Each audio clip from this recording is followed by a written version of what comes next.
Existe algo mais importante que o eu, e é nele que encontramos sentido. Bem-vindos ao podcast Acima do Eu. Sou Cristiane Soler, psicóloga, e aqui a psicologia dialoga com a cosmovisão cristã, à luz da Bíblia, para uma análise holística e integrativa do ser humano. Respire, você está no podcast Acima do Eu. Hoje estou aqui com o irmão Anísio Giovanassi, engenheiro, com uma história de vida fascinante. Tenho certeza que você irá se identificar. Irmão Anísio, muito obrigada por estar aqui, por ter aceitado o nosso convite.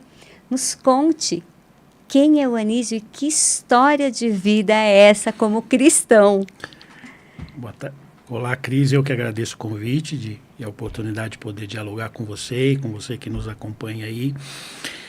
Falar sobre a minha pessoa é um pouco difícil, porque foram tantas coisas que aconteceram ao longo dessa minha trajetória de 54 anos. Ao longo do podcast você vai perceber quais os caminhos em que eu andei e como eu cheguei aonde estou hoje. Eu posso dizer para você que hoje sou uma pessoa realizada, tenho muito mais do que mereço, do que eu busquei, do que eu almejava no meu planejamento de vida pessoal.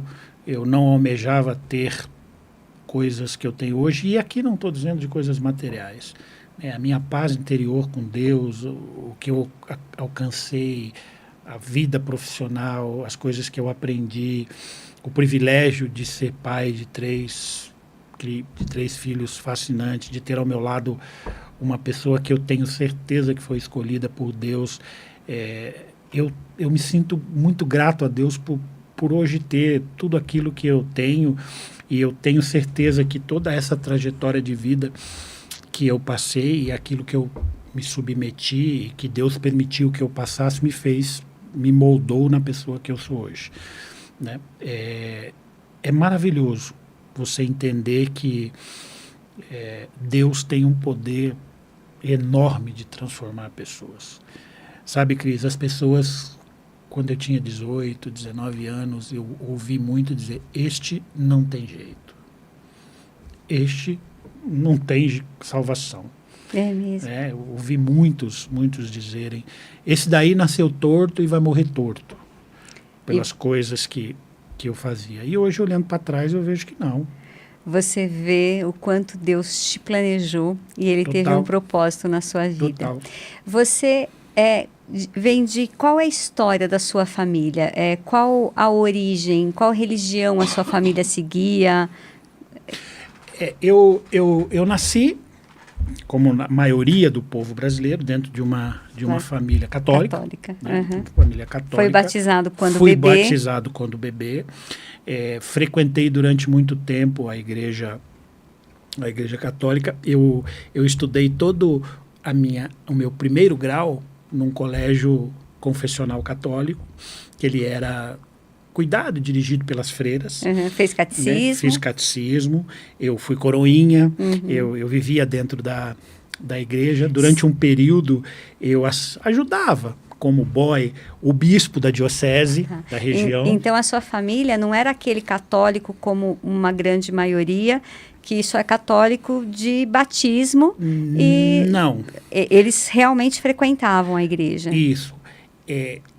Nós frequentávamos uma igreja praticante, nós vivíamos, minha mãe fazia parte dos grupos da igreja, meus avós, meus tios, todos atuantes na igreja. Uhum. Mas tinha uma coisa que era interessante, né? A parte da minha mãe era uma linhagem que seguia muito o espiritismo, né? Uma doutrina espírita.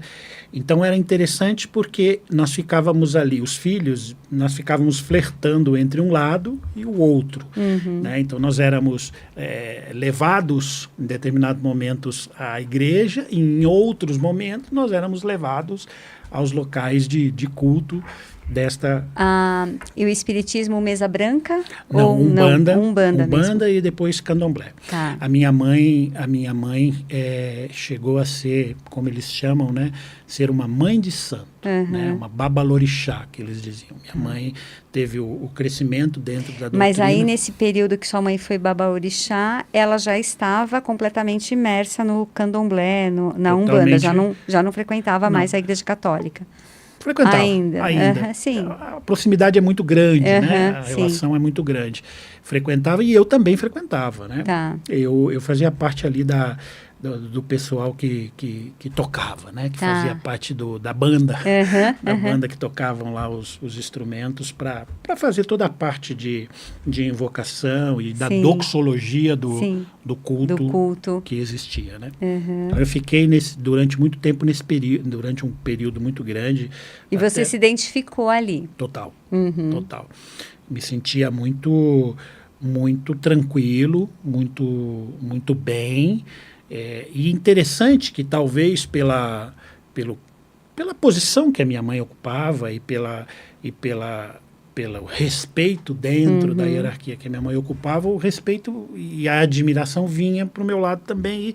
E você sabe, é jovem, eu me sentia bem com aquelas pessoas me paparicando, porque eu era o filho dela, e porque tocava, e porque fazia os trabalhos. Então, aquilo me fazia sentir bem. Né? Eu me sentia aceito dentro daquela situação, e eu me sentia... pertencente. Então eu me sentia muito bem, me identificava com aquilo e tocava. A sua mãe foi batizada nessa denominação também. Você chegou a ser batizado também? Não, a minha mãe não deixou. É mesmo? Não. A minha mãe a minha mãe dizia que eu precisava tomar a decisão por conta própria. Então a minha mãe dizia assim, não, se você tomar a decisão de ser, aí você se batiza. Aí depois... Você tinha que idade nessa época? Eu comecei muito cedo a frequentar. Minha mãe levava eu bebê para esse local, né? Mas eu fiquei até os 19 anos dentro, totalmente imerso, frequentando isso, fazendo todas as orientações, seguindo cadernos, as leis e tudo mais, as festas, até os meus 19, 20 anos.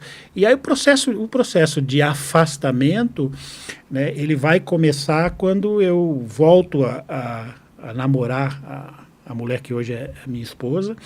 Vocês se conheceram como? Nós nos conhecemos na cidade, por incrível que pareça, pode não parecer, mas eu desfilava, eu fazia desfile, modelava.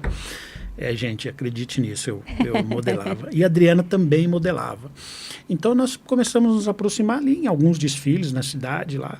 Nos aproximamos, começamos a nos conversar, me interessei por ela, e depois fui saber que a mãe dela, eu já conhecia a mãe dela, de algum tempo, então a aproximação ficou mais fácil. E a partir daí nós tivemos um relacionamento. Vocês moravam na mesma cidade? Morávamos na mesma cidade.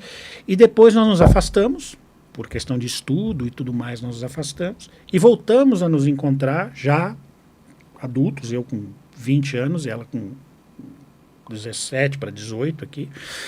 E nós voltamos a nos encontrar e voltamos a namorar. E estamos juntos até hoje. Mas essa aproximação dela fez com que, essa volta ou a reaproximação fez com que as coisas começassem a mudar dentro de mim, as coisas começaram a fazer outros sentidos, e aquilo que eu achava que era o que eu deveria fazer passou a não fazer muito mais sentido. Né? Eu tenho certeza que foi Deus mudando o entendimento ali. Porque ela já era evangélica? Sim. Adriana tem uma origem de uma família evangélica. No momento em que nós nos encontramos e nos reencontramos, a Adriana estava afastada, mas tinha todo um aprendizado e um contexto e uma vida de evangelho, e aquilo estava arraigado dentro dela. E hoje eu posso dizer que ela só estava esperando uma oportunidade e alguém para poder voltar. Né? Então, quando ela viu a oportunidade de poder voltar, porque dentro de mim estava nascendo o desejo de talvez talvez, começar a olhar para isso... Você não estava afastado da sua denominação na época. Eu era ativo. Você estava ativo. Eu era ativo. Mas muito ativo, seu por sinal. coração já estava te incomodando ali de alguma maneira. Sim, alguma coisa eu já passei a não me sentir tão à vontade como eu me sentia. Eu passei a olhar aquilo... Não me sentia mais à vontade para fazer o que eu fazia. Esse desconforto não foi gerado porque ela começou a te falar algumas coisas, não? Não. Foi independente disso? Independente. As coisas que eu achava, não vou dizer correto ou não, mas as coisas que eu achava que eu deveria fazer, naturalmente, ao longo do tempo, começou a parecer talvez um pouco estranho, algumas coisas que eu concordava, eu passei a discordar, e muitas vezes eu perguntava isso para ela, e ela tinha uma preocupação muito grande de não forçar, de não obrigar, de não fazer aquilo, né, uma coisa forçada. A ponto, Cris, de nós chegarmos à situação de, quando começamos a falar de casamento, a minha colocação para ela foi, diz assim, e era um desejo muito grande da avó dela, que nós casássemos na igreja dela, né? E ela disse assim, olha, eu gostaria de casar. Eu disse, ok, eu só caso lá se você casar aqui. Então, o casamento seria lá. Eu ia te perguntar, nesse período, ela chegou a frequentar alguma vez o centro com você? Ela foi 2 vezes. Tá. 2 vezes, e eu hoje percebo que não foi a melhor decisão minha de ter forçado ela a ir, mas ela foi 2 vezes. Tá. E nesse período você chegou aí na igreja dela também? Ela não, porque ela estava afastada. Você não, só não que fui, estava... não fui. A primeira vez que eu entrei na igreja dela foi no dia do meu casamento. Você está brincando? A primeira vez que eu entrei na igreja dela foi o dia que eu entrei para casar. Conte Claro isso. que eu entrei dentro da igreja alguns dias antes porque eu estava no casamento, mas oficialmente, como para assistir o culto, foi o dia do casamento. Tá. E detalhe, o outro casamento nunca aconteceu. Graças a Deus. Nunca aconteceu. A outra festa nunca aconteceu. E eu sou cobrado até hoje por isso. Tá brincando. Até hoje eu sou cobrado por isso. Mas eu tenho certeza de que eu fiz a coisa certa. Né? Então, podem cobrar à vontade. Sim, mas como foi, então, esse desligamento? Porque se você é cobrado até hoje, é sinal que houve ali... Houve uma ruptura. Sim. E uma ruptura não consensual. Né? A ruptura ela não foi amigável. Né? Foi uma decisão unilateral. Tô indo, tchau, e acabou. E não... E qual foi o ponto-chave para essa ruptura? Então, Cris, é interessante porque foi um processo. Né? Eu fico hoje pensando como Deus trabalha as coisas. Porque essa situação de incômodo, ela perdurou por um período. E por um período eu lutava contra isso e convivia com isso, né? De ir para um lado, ir para o outro, pensar em ir para esse lado, pensar em ir para outro. Mas veja como Deus age. Com o nascimento do nosso primeiro filho, o Gabriel, nós tínhamos a Nathalie, a mais velha, e aí veio o nascimento do Gabriel. E o Gabriel era alegria, nós já tínhamos uma menina e queríamos um menino e... Mas antes me diz uma coisa, vocês casaram? Casamos. E você continuou frequentando a sua denominação? Eu continuei frequentando a minha denominação e ela longe da igreja. Ela afastada da igreja. Longe da igreja, sofrendo. E os pais dela não cobravam? Cobravam, e era interessante que eu dizia assim, uma das coisas que ela relata até hoje para mim, que ficam muito, muito gravado na mente dela, é que muitas vezes nós íamos para a casa dos avós e dos pais, lá no Paraná, e é natural, eles diziam assim, vai com Deus, né? E eu dizia assim, não vai com Deus não, fica Deus contigo porque eu vou com quem eu me protege. Não então, creio. E ela dizia muito isso para mim, né? Então ela falava, isso era muito marcante para ela, eu ouvi isso, né? Mas mesmo assim ela nunca forçou a barra. Tá. A Adriana é uma guerreira, porque a Adriana nunca forçou a barra e ela sempre teve a medida correta de saber aonde devia apertar e que hora devia apertar e aonde devia afrouxar. Né? Ela falava, me cobrava assim de que não era legal eu ir, não deveria continuar indo aquilo. A família dela era adventista do sétimo Era dia? adventista do E sétimo dia. ela não guardava o sábado mais? Ela não tinha assim... Ela seguia alguns preceitos... Ela seguia algumas coisas, era uma vida cristã, uma vida cristã moderada. A Adriana nunca foi de beber, então não tinha essa questão de bebida, não fumava, né? Mas assim, comíamos todo tipo de carne, nós não guardávamos o sábado, nós tínhamos uma preocupação com a alimentação, mas aquilo que nada especial, né? Não tínhamos uma vida nada pela religiosidade que ela nada baseado da crença na Bíblia, dela. nada na Bíblia. Quando nós íamos na casa da família, aí nós tínhamos lá a questão da convivência com eles, respeitavam, mas assim, várias e várias vezes eu colocava música alta, eu ligava a televisão, eu ia assistir as coisas no sábado. Então, eu não respeitava, né? Eu era o principal, ela respeitava, e a Adriana respeitava os dois lados. Eu não respeitava. E aí nós ficamos convivendo nesse período, né? Casados, nessa situação de cada um para um lado. E aí você falou, né, com o nascimento do seu filho, quanto tempo, qual a diferença de idade da sua filha pro Gabriel? Quase 6 anos. 6 anos. Isso. Tá. Então, só com o nascimento do Gabriel... Com o nascimento do Gabriel, o Gabriel nasce e como toda criança, ele começou a ter icterícia. Né? E aí veio aquelas falsas ou aquelas mágicas ideias dos avós e dos tios. Põe no sol, dá chá de picão, faz determinada coisa que o amarelão, a icterícia vai passar, põe um banho de luz, aquela coisa toda. E nós fizemos aquilo. Mas sabe, Cris, as coisas não passavam, a situação não mudava. A ponto de nós chegarmos a olhar, olha, acho que o negócio não é bem um simples, vamos atrás do médico. E nós levamos ele muito cedo para o médico e foi diagnosticado que ele era portador naquele momento de uma síndrome muito rara, chamada síndrome de Crigler-Najjar, que era uma síndrome que, ao o sangue ser processado pelo fígado, ele gerava uma quantidade muito alta de bilirrubina, que é o elemento que gerava a icterícia, né, o amarelão. E que aquilo, com o avançar do diagnóstico e dos exames, era uma questão que não teria cura, e que nós teríamos que conviver com aquilo enquanto ele tivesse vida. Corria um sério risco de uma taxa subir e ser muito alta e vir a ter problemas mentais dele, que ele poderia ter alguma dificuldade mental, e que ele deveria se abster de vários tipos de remédio, de vários tipos de comida, de bebida, que teríamos que andar com uma relaçãozinha de remédios que ele deveria tomar e que não podia tomar, porque era um quadro muito crítico. Né? Então, nós passamos a conviver com aquela situação de dar o remédio, de se preocupar muito com aquilo.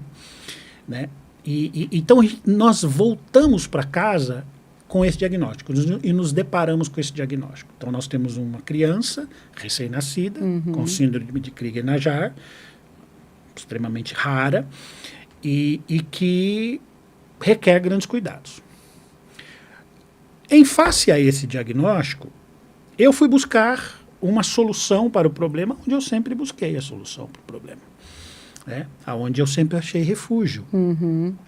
E lá me foi pedido algumas coisas, me foi pedido algumas coisas materiais e até o sangue dele. Né? Foi pedido um pouco do sangue dele para que nós fizéssemos lá o que deveria ser feito para que houvesse a cura. E parece que pela primeira vez eu comecei a olhar que aquilo era demais, que aquilo parecia um pouco estranho para mim. E paralelamente a isso eu tinha uma enfermeira dentro de casa.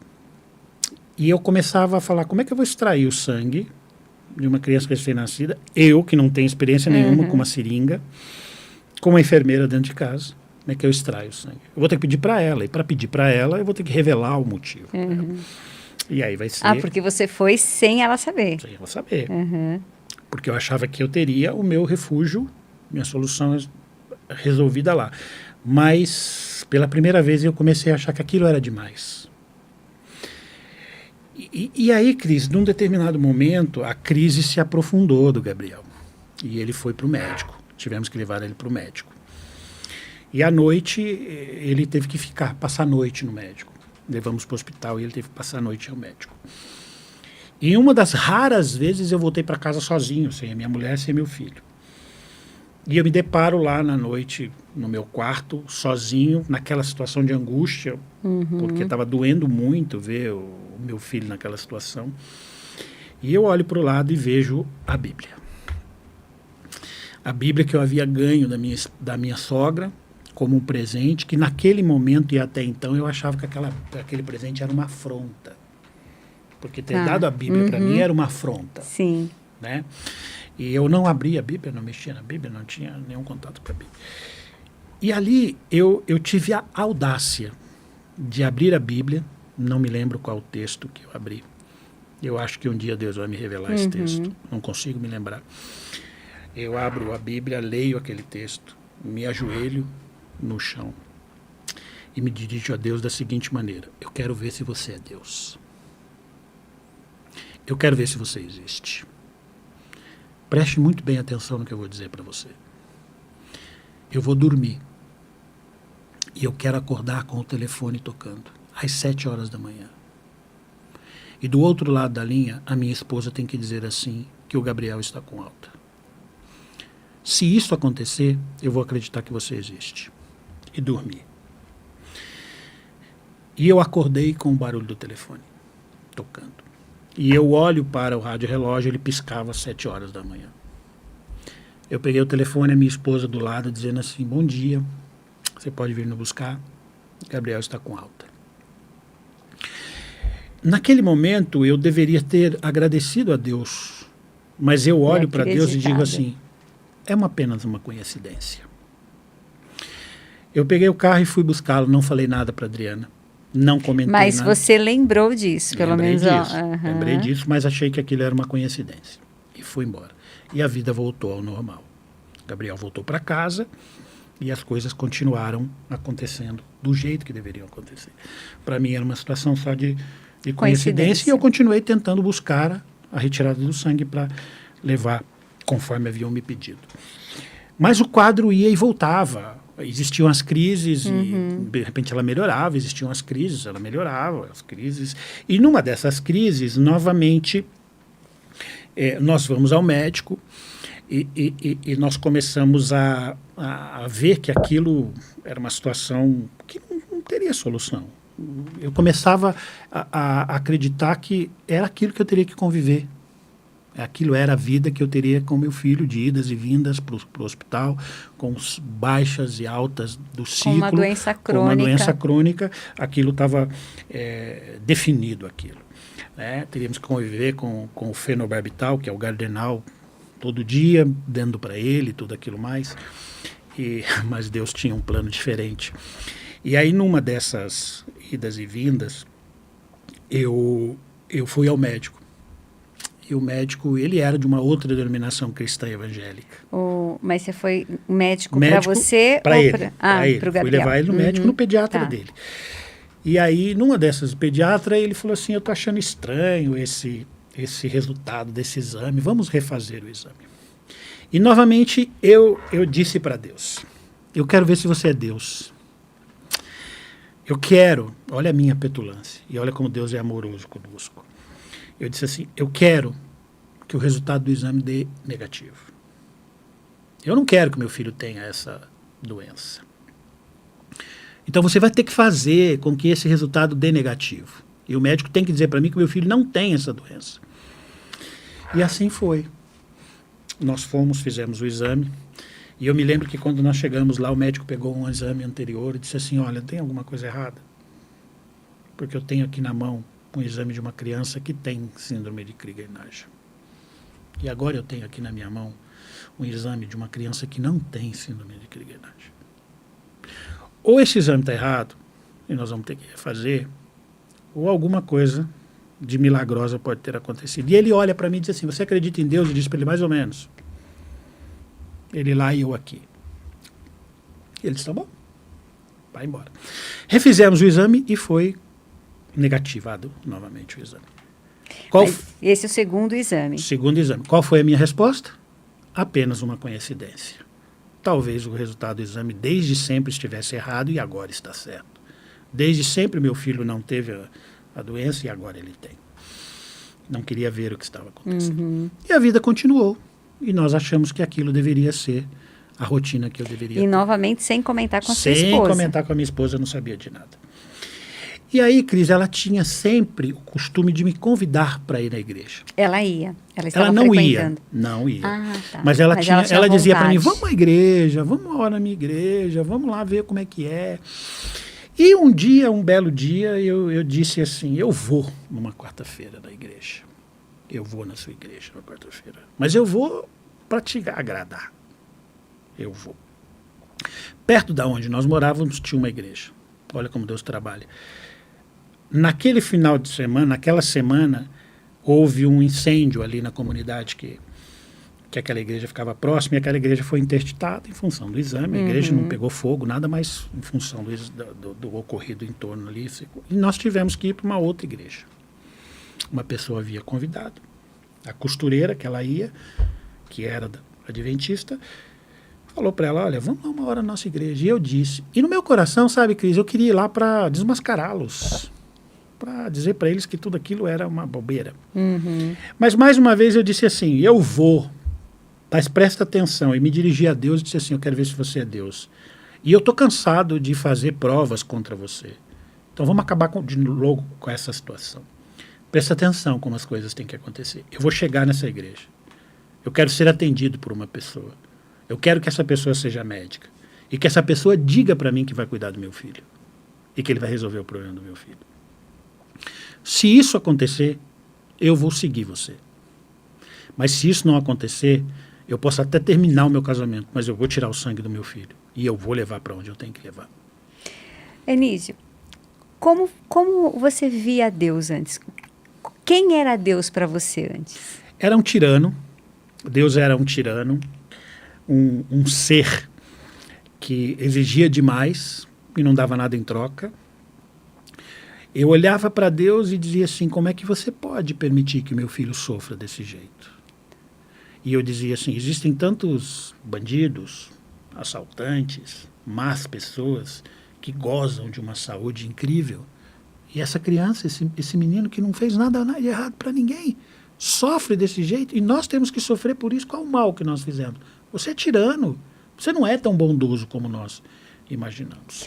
E ele era só mais um Deus entre os deuses que você acreditava? Eu nem acreditava nele. Nem acreditava Não. nele. Os outros eram os deuses verdadeiros. Eu não acreditava nele, porque acreditava que nunca acreditava que tinha poder, a ponto de 2 vezes ele fazer aquilo que eu tinha pedido e eu achar que era uma pura coincidência. Né? E nessa terceira vez, o que eu queria era desmascará-los. Sim. Não acreditava que aquilo ia acontecendo. E é interessante porque quando eu vim para São Paulo, eu sou do Paraná, quando eu vim para São Paulo, eu morei na região onde essa igreja estava localizada, ali na Praça da Árvore. E nós fomos numa noite de frio, uma noite muito frio, e nós fomos para essa igreja numa quarta-feira. E eu parei na porta da igreja, na esquina da igreja, e eu não enxergava a igreja. Nós não olhávamos. Não tinha GPS naquela época, nós não conseguíamos localizar a igreja. E eu parei, uma pessoa que vinha se dirigindo para a rua, e eu perguntei para ela se ela podia me indicar onde era a igreja. E ela usou a seguinte frase comigo. Ô meu irmão, tá gozando com a minha cara? Eu falei, por quê? Ele falou, você está em frente à igreja e não está vendo? Qual que é a tua? E eu disse para ele, olha, realmente eu não estou enxergando a igreja. Nós estávamos em frente à igreja e nós não enxergávamos a igreja. Então eu entrei. Você se lembra qual era as minhas exigências? A igreja é uma igreja daquelas no estilo um pouco mais antiga, onde você chega, tem as escadarias que sobem e a nave da igreja está lá em cima. E vem ao meu encontro uma pessoa com uma aparência de mais ou menos 16, 17 anos. Qual era a exigência? Médico. Que diga o que faz. Então, quando eu olhei para aquele menino, eu disse assim, perdeu. Já era. Vou entrar, vou vir aqui, vou fazer a companhia com a minha esposa e no final eu faço o que eu tenho que fazer. E ele nos recebeu muito bem, nos levou até a nave da igreja e lá nós sentamos. E eu ficava ali na minha cabeça pensando em que horas eu vou falar o que eu tenho que falar, interromper o que eu tenho que interromper e desmascará-los. Né? Na minha cabeça eu ia desmascará-los, não sei do que. E o culto começou a se desenvolver e de repente eu sinto a mão no meu ombro. Eu olho para trás, é aquele menino que me recebeu na porta da igreja. E ele, sem pestanejar, sem se justificar, sem falar nada, ele diz assim para mim, eu vou me dar o direito de falar o nome dele, porque hoje ele sabe que eu disse isso e ele é conhecedor dessa história. Ele se dirigiu a mim e disse assim, eu sou o Dr. Benício Thomas, sou hematologista e eu vou cuidar do problema do teu filho. Virou as costas e saiu. E foi para o lugar dele. E eu comecei a me derrubar em lágrimas. E ninguém entendia o que estava acontecendo. A Adriana olhava para o meu lado e dizia assim, o que está acontecendo? Eu disse, você não vai entender o que está acontecendo. E o pastor naquela época, pastor Álvaro Martinho, grande amigo meu até hoje, pastor do coração, ele com uma sutileza grande, ele percebeu aquilo e interrompeu o culto. E ele veio falar comigo. Você não conhecia ninguém ali dentro. Ninguém ali dentro. Ele veio falar comigo, se dirigiu a mim e perguntou o que estava acontecendo. E eu, com muita dificuldade, contei isso, que eu contei para você. Contei para eles, a Adriana assustada do lado, as pessoas assustadas do lado. E ele me disse algumas coisas assim. O mal não vive em harmonia com o bem. A luz não convive em harmonia com as trevas. Hoje é dia de você decidir de que lado você vai estar. Eu já tinha tomado a minha decisão naquele momento. Sim. Né? Aquele momento para mim já não era mais coincidência. Aquele momento para mim já não era mais uma pura coincidência de alguém. E ali eu percebi que aquele Deus tirano, aquele Deus que não nos preocupava, aquele Deus que não dava nada em troca, na verdade ele estava dedicando tudo para que eu percebesse a ponto dele fazer aquilo que eu pedi, do jeito que eu pedi, na forma que eu pedi, por 3 vezes, com toda a paciência do mundo, para dizer para mim assim, olha quem eu sou. Você sabe, irmão Anísio, só pegando um adendo do que você disse, eu costumo dizer assim, que quando Deus, que não só com você aconteceu 3 vezes, tem várias pessoas, né? Como Deus age, eu falo que Ele é Deus Pai, Deus Filho, Deus Espírito Santo. Então é como se cada um viesse uma de uma vez exatamente. E falasse, né? Até você falar, não dá o mais. Coração realmente. E aí eu me debulhei em lágrimas e a partir daquele momento eu comecei a ter uma convivência muito profunda com Deus. Fui muito bem recebido, muito bem assessorado pelas pessoas. O Dr. Benício cuidou durante muito tempo do Gabriel. Depois de um determinado momento, os exames comprovaram que a doença não existia mais, aquilo que era incurável passou a não existir mais. Hoje o Gabriel é saudável com seus 28 anos, não toma mais remédio, não tem mais nenhum problema com isso, não teve nenhuma sequela, não teve mais nada.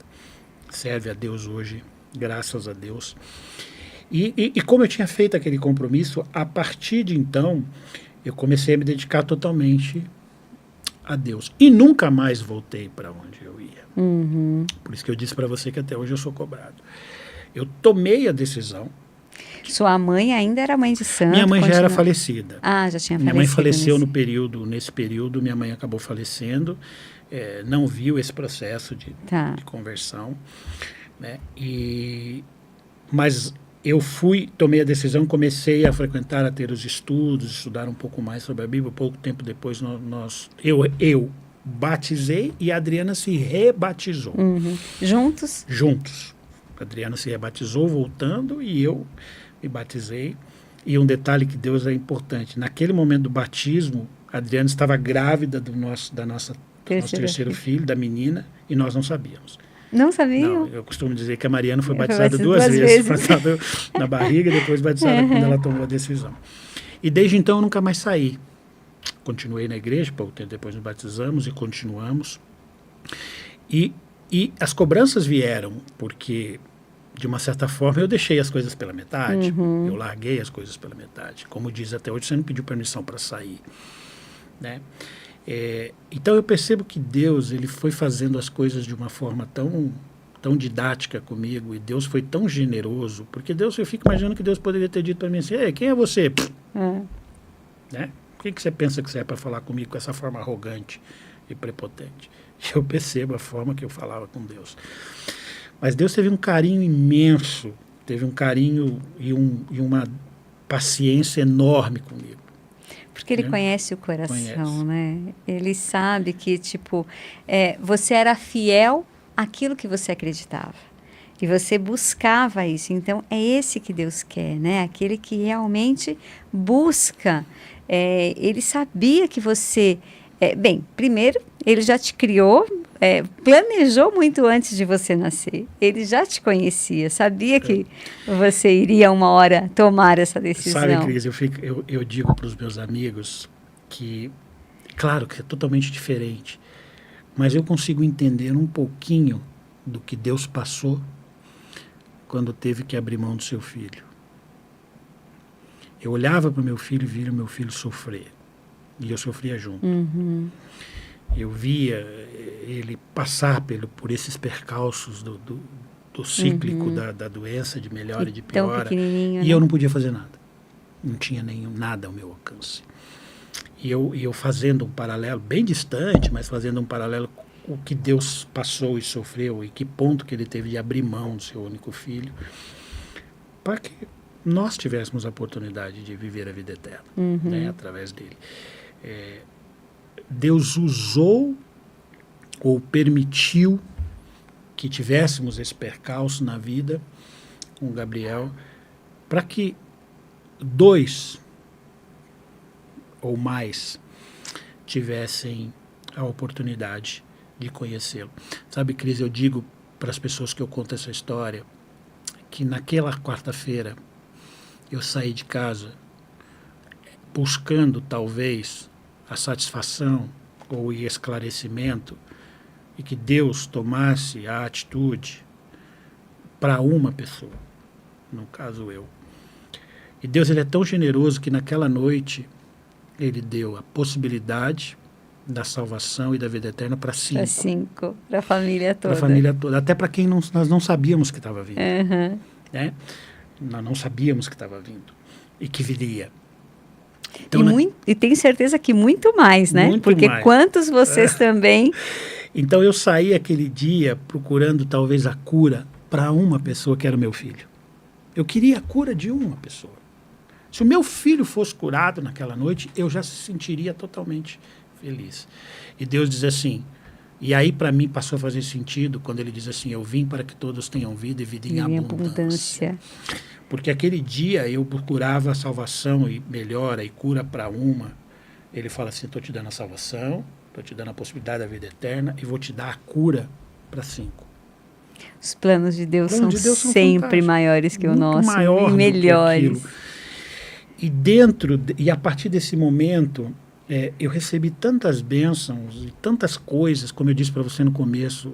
Eu tenho tanta coisa, eu recebi muito mais do que eu mereço. Eu recebi muito mais do que eu preciso. Nós temos muito mais do que precisamos. Nós recebemos muito mais do que aquilo que nós buscávamos. O preço, Cris, do outro lado era muito alto. Era muito caro. E não parecia, né? Não parecia. A impressão que se passa é que é muito mais fácil aquela vida, sem regras, porque dizem, né? Ali é mais leve. É muito mais pesado, né, Anísio? Muito mais pesado. E eu me sinto privilegiado, porque Deus olhou para mim. Porque Deus olhou, como Ele olha para todos nós. Ele olha para você que está aí, que se sente abandonado, que se sente excluído dos planos de Deus. Não. Deus trata a nós de uma forma tão especial, de uma forma tão calma, tão pacienciosa, com todo carinho, mas Ele vai fazendo as coisas no momento certo. Vai criando a situação no momento certo. talvez se essas coisas acontecessem na primeira vez, talvez o resultado fosse diferente, porque não teria tanto impacto que teve, Sim. né, da forma que teve. E hoje eu vejo como Deus conduziu esse processo. E o que eu acho lindo é como Deus conduz a vida de cada um em sua individualidade. Para você foi dessa maneira. Mas ele age, todos nós temos o coração enrijecido ali, cheio do eu, da própria convicção, do fortalecimento do meu conhecimento. Então, às vezes, eu não preciso de nada nem ninguém porque eu me basto. Então, Deus age individualmente com cada um. Então, ele foi ali atendendo os seus pedidos. Sim. Mas para alguns, ele não atende pedido nenhum. Mas ele está agindo da mesma maneira. Porque talvez essa pessoa, a forma como Deus quer que ela se converta, seja de uma maneira diferente. E por isso que Deus é fantástico. É fantástico, porque ele cuida, né? Cada um na sua particularidade. Ele cuidou de mim de uma maneira tão particular, tão peculiar. Aquele que blasfemava, aquele que falava mal, aquele que lutava contra, que fazia tudo ao contrário para que as pessoas desacreditassem nele, a ponto de dar risada, de fazer brincadeiras. Ele teve toda a paciência do mundo, né? E além do mais, depois disso, o que é mais fantástico é o que ele faz depois. Sim. Porque num determinado momento ele disse para mim assim, legal, agora você vai trabalhar comigo. E quanto tempo dessa quarta-feira até o batismo?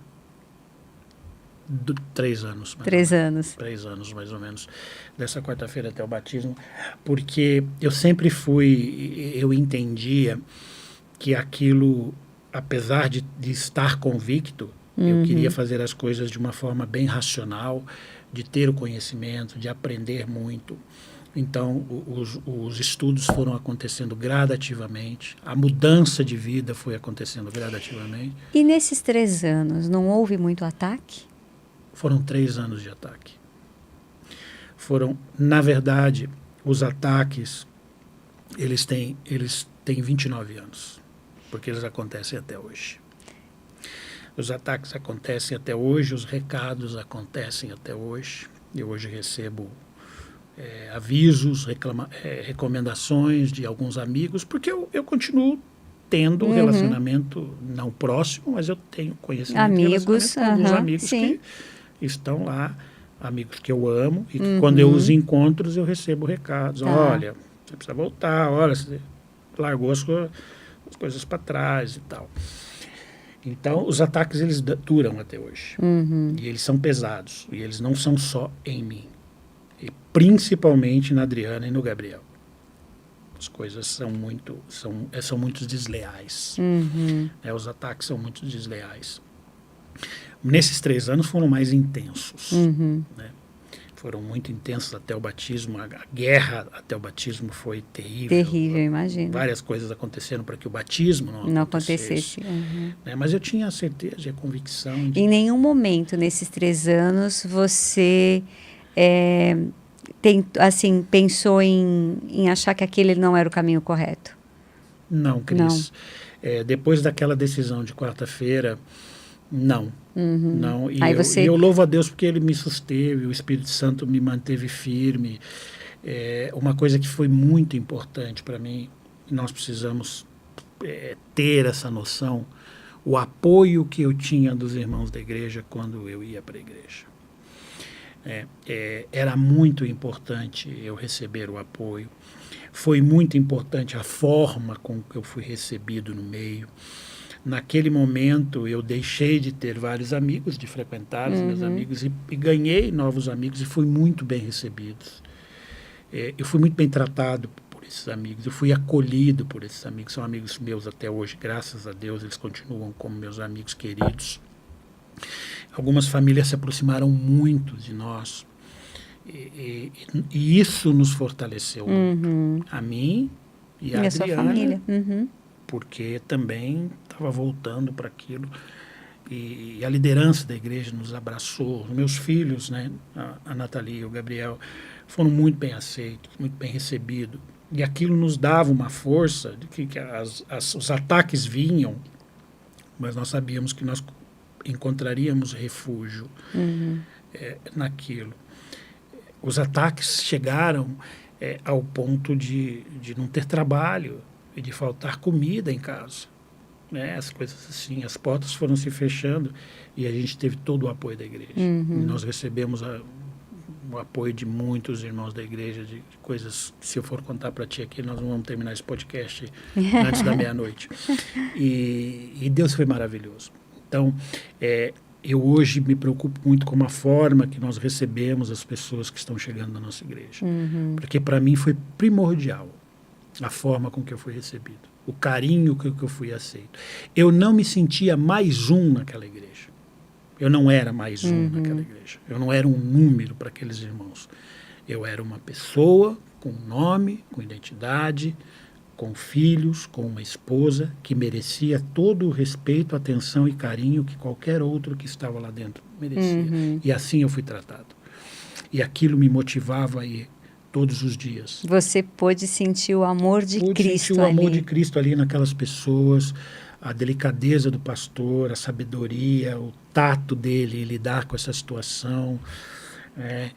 E enfim, assim, o processo foi conduzindo e nós fomos aprendendo e nós fomos mudando e as alterações foram acontecendo naturalmente, não foi nada forçado nas coisas. Não nos foi cobrado aquele peso, nós passamos a fazer as coisas por alegria e por vontade.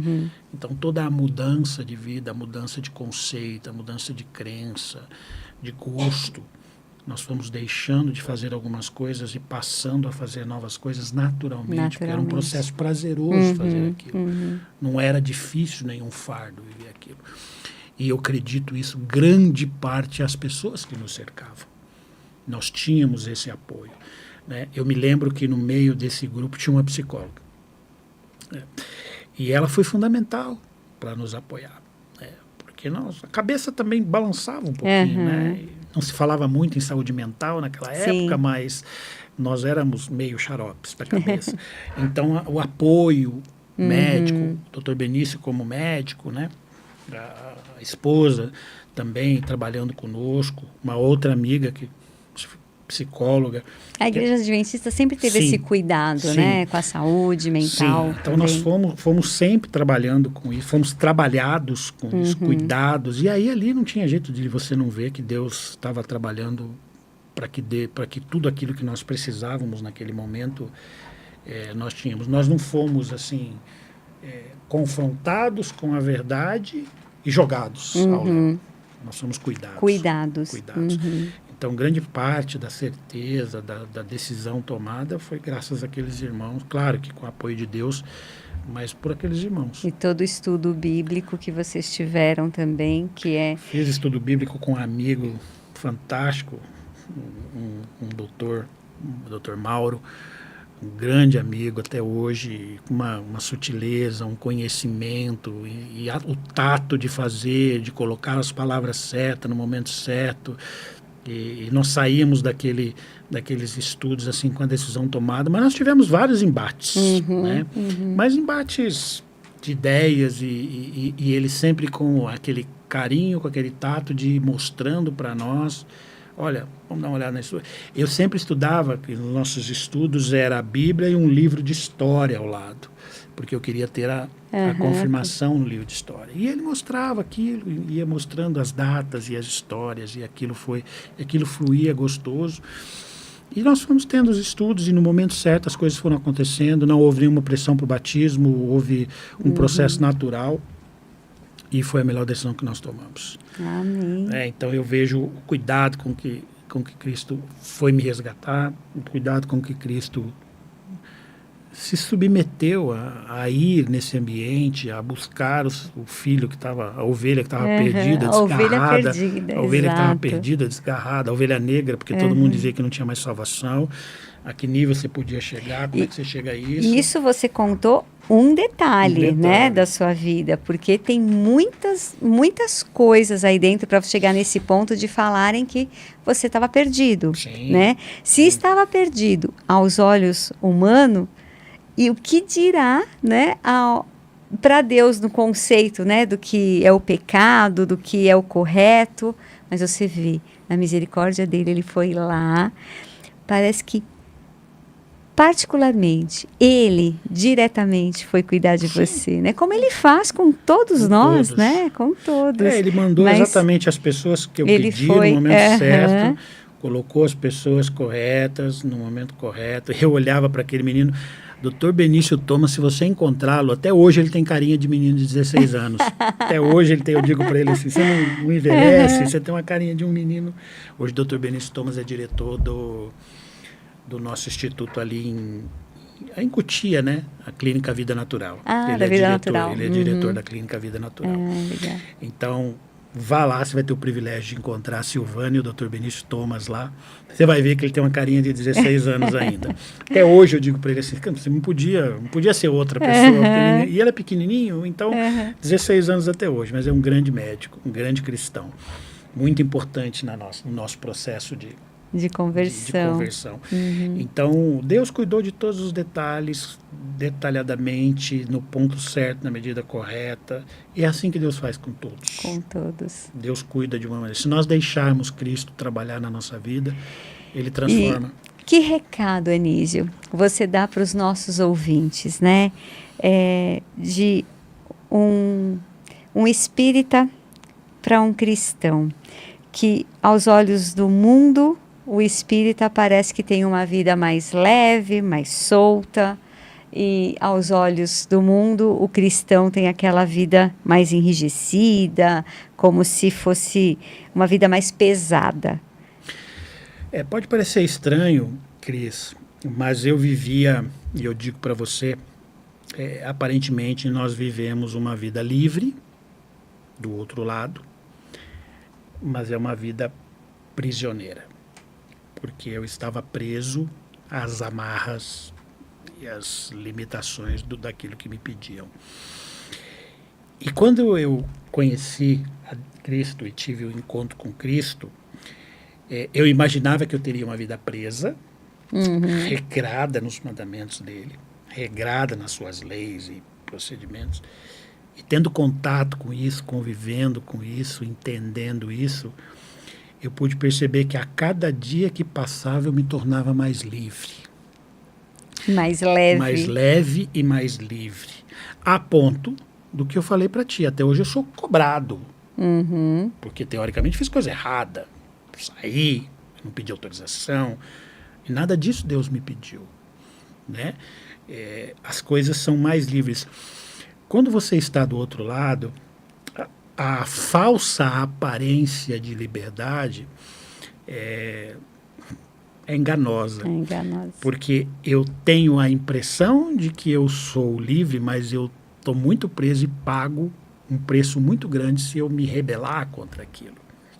Ao passo que quando Deus não me cobra e não me pune por eu não concordar com ele ou não fazer a vontade dele. É uma decisão pessoal. Sim. Ele aceita a minha decisão de não fazer ou de não optar por ele.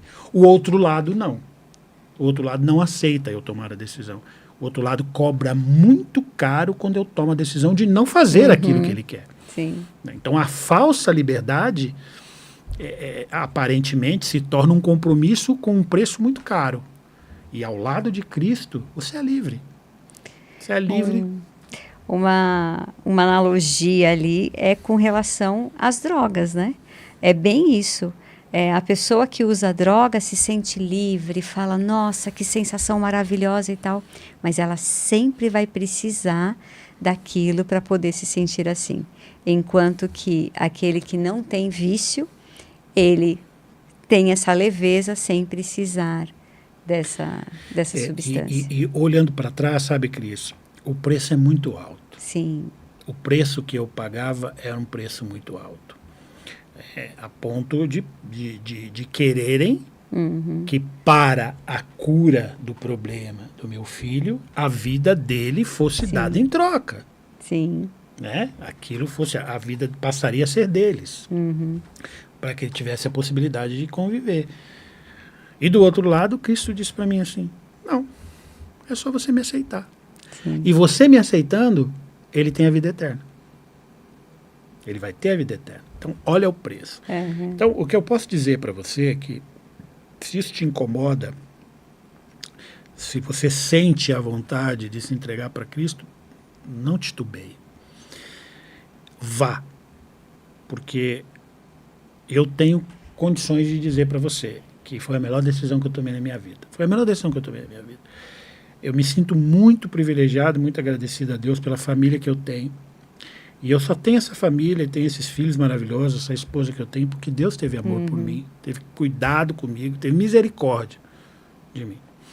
E eu me sinto realizado. Então, eu não tenho dúvida que eu tomei a decisão certa.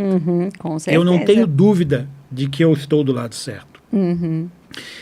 E sabe, Cris, eu costumo dizer para alguns amigos que eu sinto um pouco privilegiado porque eu estive do outro lado. E eu vi quais são as ambições, as armas, as armadilhas e as artimanhas que são usadas. Eu fazia parte disso. Né? Eu ocupei uma posição importante dentro. Né? Eu fazia um papel semelhante ao papel do sacerdote de sacrificar os animais.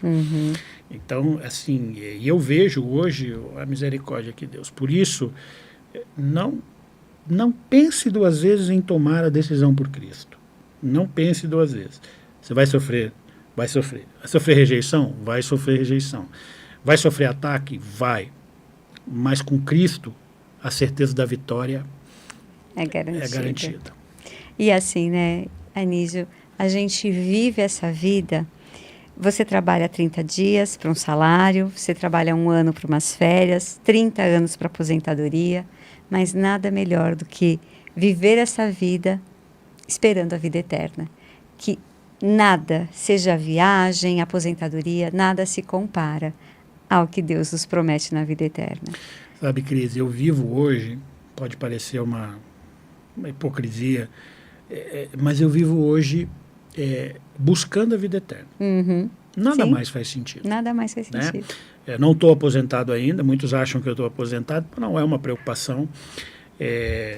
Faz uns 5 anos que eu não tiro férias, porque isso não é uma preocupação. Né? A preocupação é a vida eterna. Sim. A preocupação que nós temos em casa, na educação dos nossos filhos, na condução da educação dos nossos filhos, é garantir a vida eterna, ter a possibilidade de viver eternamente. Isso é o que nós mais almejamos.